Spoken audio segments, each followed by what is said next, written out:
Western philosopher प्लेटो, जिसकी या जिनकी महानता इतनी प्रसिद्ध है कि जिनके बारे में एक लेटर फिलोसोफर व्हाइटहेड ने कहा कि पूरा का पूरा वेस्टर्न वर्ल्ड की फिलोसफी की जो हिस्ट्री है और कुछ नहीं है, प्लेटो की फिलोसफी पर फुट नोट है।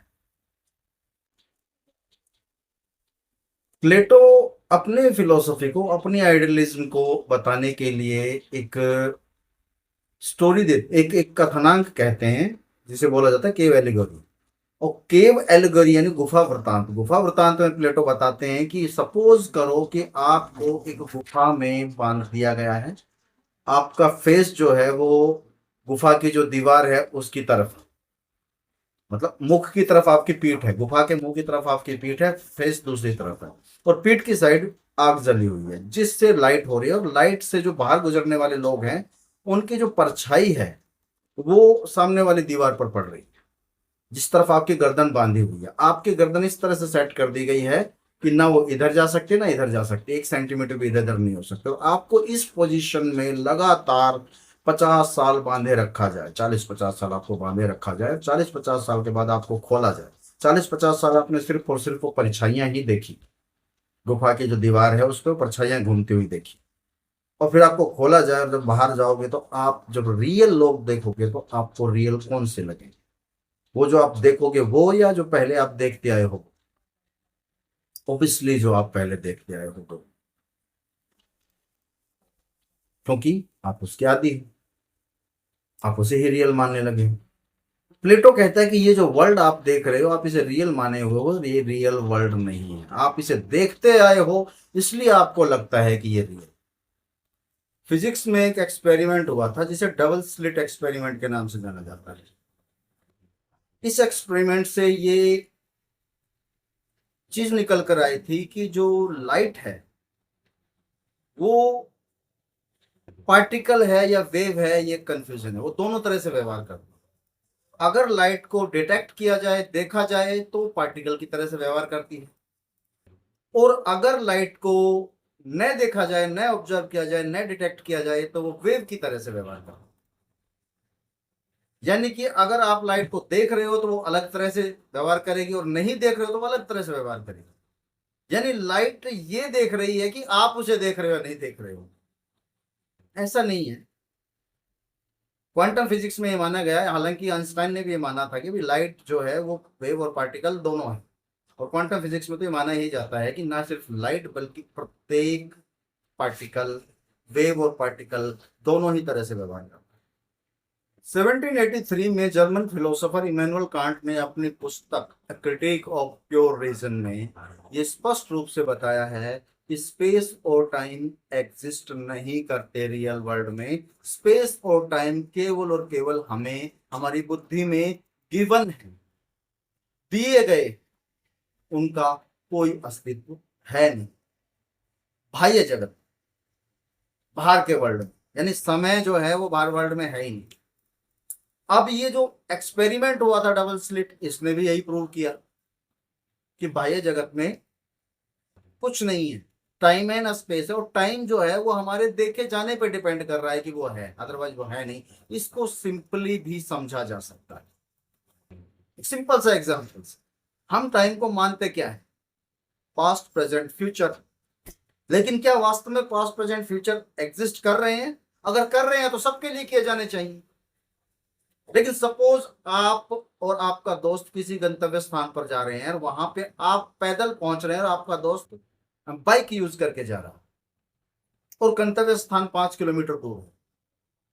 आप वहां 5 किलोमीटर पहुंच रहे हो आधे घंटे में, आपका दोस्त वहां पर 5 किलोमीटर पहुंच गया मुश्किल से 5 मिनट में या 2 मिनट में, और वहां पे जाके पहुंच गए।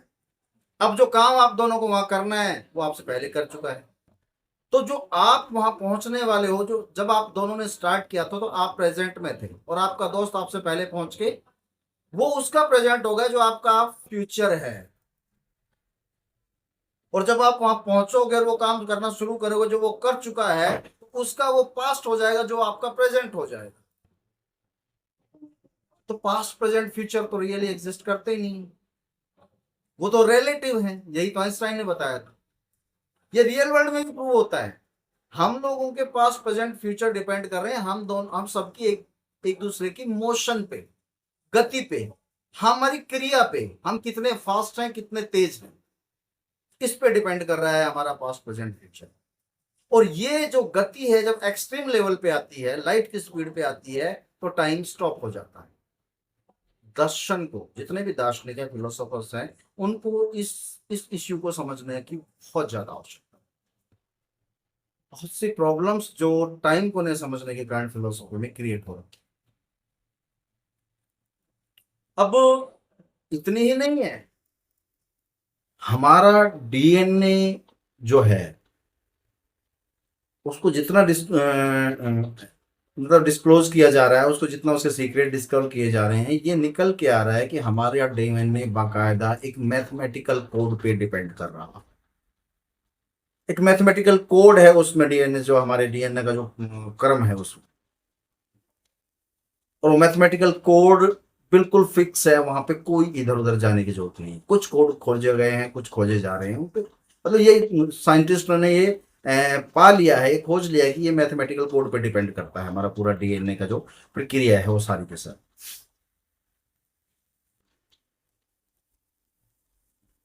हम इस ब्रह्मांड को रियल इसलिए मान रहे हैं, इतना बड़ा, इतना डिवाइन इसलिए मानते हैं क्योंकि हम ये माने बैठे हैं कि इसे किसी ने बनाया है, ये यूनिवर्स किसी की क्रिएशन है। और हम कहते हैं जिसने ये यूनिवर्स क्रिएट किया उसे हम गॉड का नाम देते हैं। एक प्रश्न हमेशा उठाया जा सकता है, बहुत टेक्निकल प्रश्न है, अगर गॉड ने यूनिवर्स क्रिएट किया है तो यूनिवर्स का अर्थ है ये स्पेस टाइम सब कुछ। तो स्पेस टाइम अगर गॉड ने क्रिएट किया है तो क्रिएशन से पहले गॉड कहाँ था? चाहे वो पर्सनैलिटी था, चाहे कुछ भी था, चाहे पर्सनैलिटी नहीं था, वो सब कुछ था, लेकिन वो था कहाँ? ओबियसली उसकी कल्पना किसी स्पेस में ही की जा सकती है, स्पेस के बिना कल्पना ही नहीं की जा सकती। तो कुछ ना कुछ तो पहले से क्रिएटेड था, स्पेस तो पहले से था, क्योंकि स्पेस के बिना, स्थान के बिना तो कल्पना ही नहीं की जा सकती ना किसी की भी। अगर गॉड वहां था तो स्पेस तो पहले से था, इसका मतलब गॉड खुद क्रिएशन है,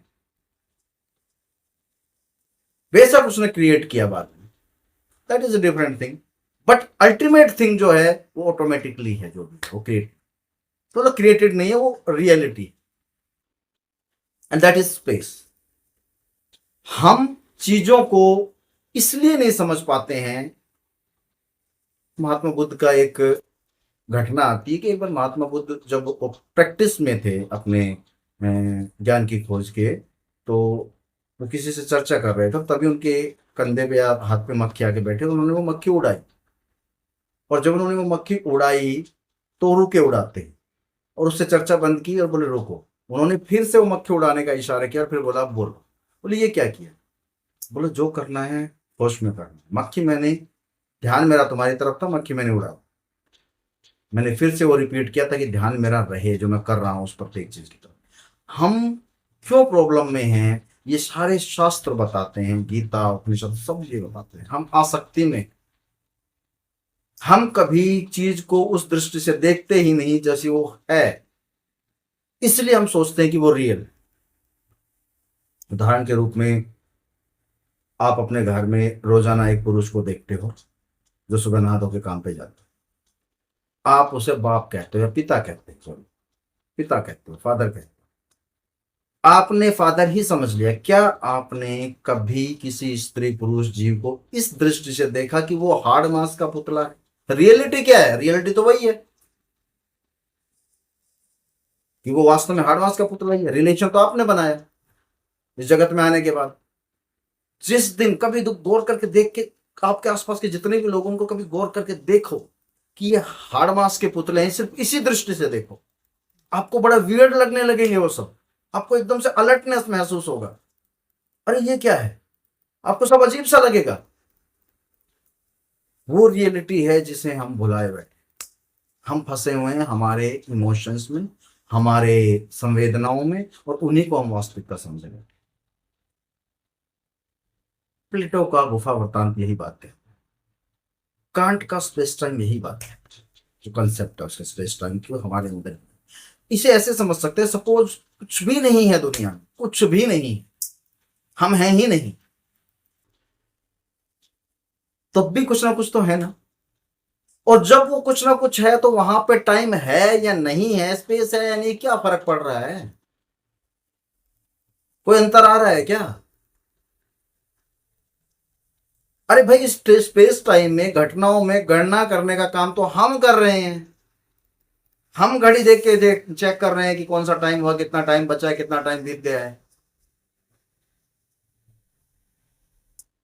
तो हमारे होने से वो है, हम नहीं है तो वो नहीं है। विपश्यना ध्यान बुद्धिज्म में जो आजकल करवाया जाता है, प्रेक्षा ध्यान जो जैनिज्म का कंसेप्ट है, साक्षी भाव जो भगवत गीता और हिंदुइज्म का कंसेप्ट है, तीनों यही बात कहते हैं। अलर्ट रहना, साक्षी भाव में रहना, करंट में रहना, प्रेजेंट में रहना। और इसे ऐसे समझा जा सकता है कि जब हम नहीं होते हैं तब भी सब कुछ होता है, और जब हम नहीं थे तब भी सब कुछ था। हमारे होने से हम सोचते हैं कि कुछ है, ये हमारी बहुत बड़ी गलत फहमी है। पूरी मानव जाति मिट जाएगी तब भी यूनिवर्स रहेगा, और तब गिनने के लिए कोई नहीं होगा। तो स्पेस टाइम हो या न हो, किसको फर्क पड़ रहा है? क्योंकि कोई गिनने के लिए नहीं है। फिर वो नए होने के बराबर ही। हम स्पेस टाइम को मान रहे हैं, टाइम को मान रहे हैं, वो इसलिए मान रहे हैं क्योंकि हम पैदा हो रहे हैं और मर रहे हैं। अगर हम इनफाइनाइट हो जाए, ना पैदा हो ना मरे, तो हमारे लिए टाइम की कोई कीमत नहीं। सोच के देखो, फिर समय हो या ना हो कोई फर्क ही नहीं पड़ रहा। इसलिए हमारे होने से समय है, हमारे होने से स्थान है। हम नहीं हैं तो न स्थान है न समय, वो बस है जो। अब इस सारी चर्चा से, इस मंत्रणा से, इन वैज्ञानिक सिद्धांतों से या वैज्ञानिक थ्योरीज से और दार्शनिक अवधारणाओं से जो थ्योरी निकल के आती है, उसे साइंस कहता है कंप्यूटर सिमुलेशन। यानी कि ये सारी की सारी दुनिया एक बहुत विशाल कंप्यूटर है। तो इसके अंदर जो भी कुछ है, ये सारा ब्रह्मांड, ये सब प्लैनेट्स और हम सब, ये सब like bit and bytes data है। और सब कुछ बिल्कुल उस डेटा में जो कंप्यूटर में जो कैलकुलेशन होता है उस बेसिस पे चल रही है, जैसे उसे कोई बनाने वाला है और चला रहा।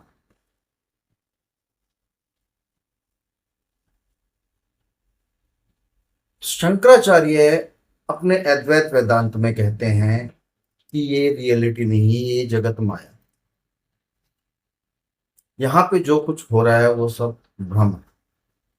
वास्तव में जो रियलिटी है वो ब्रह्म है, अहम ब्रह्मास्मि। ये पूरा जो यूनिवर्स है, ये जो बना हुआ है, जो जिसे हम जगत और संसार कह रहे हैं, वो है नहीं एक्चुअली। वो सिर्फ हमारे लेवल पे एग्जिस्ट करता है। ब्रह्म के लेवल पे वो सिर्फ एक इल्यूजन है जो माया से क्रिएट, लाइक कंप्यूटर सिमुलेशन। और ये ब्रह्मांड ब्रह्म के अपने ही नियमों से चल रहा है। वो सब कुछ है, वो ऑलवेज, वो टाइमलेस है, वो स्पेसलेस है, वो अनिर्वचनीय भी बोलते हैं शंकराचार्य से।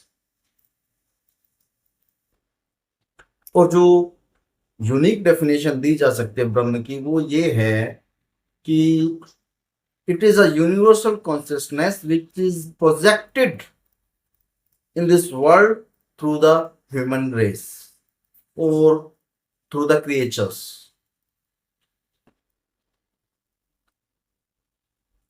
वेस्टर्न फिलोसॉफी में एक जर्मन फिलोसोफर है हेगल, उन्होंने सेम थ्योरी दी। वो कहता है कि, सॉरी, वो कहते हैं कि ये पूरा जो जगत है एक विशाल बुद्धि है, एक बहुत बड़ी इंटेलेक्ट है। और ये इंटेलेक्ट अपने अंदर से ही अपना विरोध निकालती है और फिर अपने अंदर ही उस विरोध का समाधान निकालती है। उसकी थ्योरी थीसिस, एंटीथीसिस और सिंथेसिस की। हम सब उसी के अंदर एग्जिस्ट कर रहे हैं, जैसे हैं वैसे ही एग्जिस्ट कर रहे हैं, पर रियल एग्जिस्टेंस उसी का। वो एक विशाल बुद्धि है, intellect, similar like computer simulation जो थियरी। हम हैं या नहीं हैं। जब हम अपनी दृष्टि से देखते हैं तो हमें लगता है कि हम ही हैं और हमने ही सब कुछ बना दिया, शास्त्र लिख दिए, उनमें सारा सत्य लिख के छोड़े।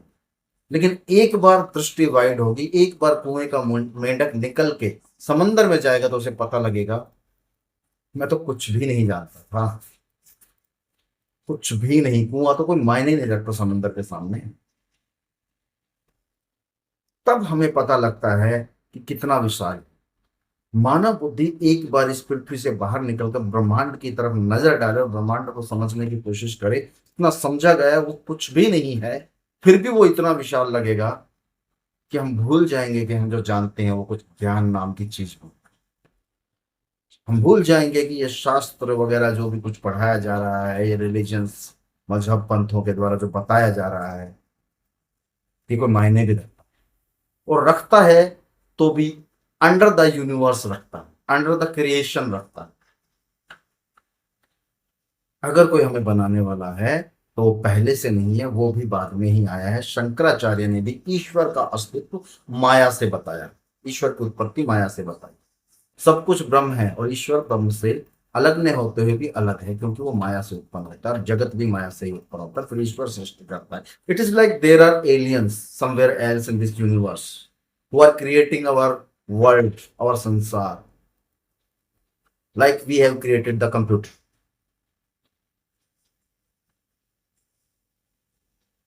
इतना मुश्किल नहीं है समझ।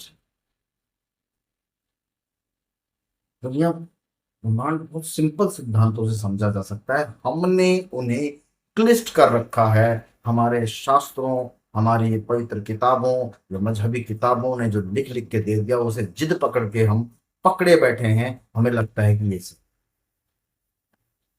एक बार इससे बाहर निकल के जब पता लगेगा तो पता लगेगा, जानने की कोशिश की जाएगी तो पता लगेगा कि दुनिया, ये ब्रह्मांड सिर्फ हम लोगों तक सीमित नहीं है। हमने सिर्फ अपने में ही बांध रखा है इसे कि हम ही है जो कुछ है। तभी तो हम कह देते हैं कि earth is in the centre of the universe, बाकी सब उसका चक्कर लगा रहे हैं। तो कुछ भी नहीं है ब्रह्मांड में। 0.03%, अगर वो भी नापा जा सके तो इतना कम है, वरना इससे भी कम एग्जिस्टेंस रखती है ये अर्थ, इस ब्रह्मांड। और आप कहते हो आपने सब कुछ बना दिया, सब कुछ लिख दिया। We need to do research. We need to think and rethink again and again and again. There's no end of knowledge. Newton ने एक बार कहा था, इतना बड़ा ज्ञानी तुम मुझे मानते हो, मैंने तो सिर्फ और सिर्फ समंदर की रेत से कुछ कंकड़ उठाए हैं, पूरा समंदर अभी बाकी है। वीडियो अच्छा लगा हो, कुछ ज्ञानवर्धक लगा हो, कुछ क्वेश्चंस दिमाग में उठाए हो, कुछ क्वेरी क्रिएट की हो या कुछ जिज्ञासा जगाई हो, तो लाइक, कमेंट, शेयर, सब्सक्राइब जरूर करें। Thank you.